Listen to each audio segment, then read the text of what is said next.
Hello everyone, welcome to back my channel. I hope everyone is having a wonderful day.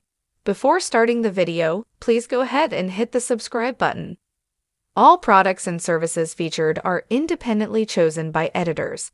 However, may receive a commission on orders placed through its retail links, and the retailer may receive certain auditable data for accounting purposes. Nick's heart was in the right place when he made his latest move on Young and Restless.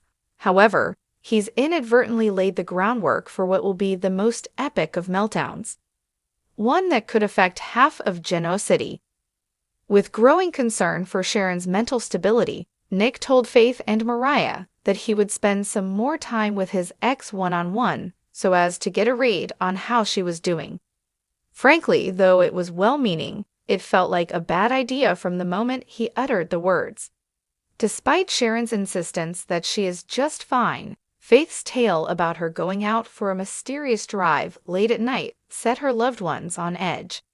The girls agreed that Nick knew her better than anyone and would be able to suss out whether or not she was just getting better at hiding her volatile behavior.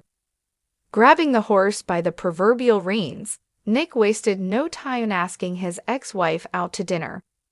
When she accepted, he cheerfully declared, "It's a date." This, of course, left intuitive viewers everywhere shaking their heads and cringing. "No, Nick. Just no." Sure enough, Sharon took the word date to heart, believing her recent romantic fantasies about her ex-hubby were coming true.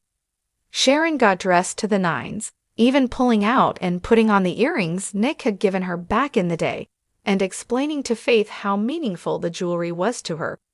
Sharon's excitement was palpable. When the big moment came and Nick arrived at the door, he clearly had not prepared for the dinner with as much anticipation as Sharon. He was dressed casually, in the same shirt he was wearing earlier when he'd asked her to grab a bite, in fact. Undeterred, Sharon remained thrilled to be going out with him at all as they headed to the Genoa City Athletic Club. At dinner, Nick wasn't completely oblivious to Sharon's unbridled enthusiasm. It was hard to miss the stark contrast to his own low-key approach to the outing. He even managed to notice the special earrings, but had to ask for confirmation that he was the one who had gifted them to her. Back at Sharon's place, Nick fell well short of the mark when it came to saying goodnight. As Cameron so kindly pointed out, he saw her off with a hug, and the bum didn't even walk you to the door. This left Sharon fantasizing about a goodbye kiss that never came, followed by a sexy imaginary make-out sesh on the sofa that was rudely interrupted by her late stalker. So what's the big deal? Well, we'll tell ya. Nick asking Sharon to dinner and referring to it as a date was, quite simply put, playing with fire. Of course, he has no idea that she's been daydreaming about them getting back together, but Nick is well aware that he's dealing with a woman who has been mentally ill. She's not been seeing things as they are, and she's been overreacting to her perception of situations, if he only knew to what extent. This is a situation that should have been handled with kid gloves.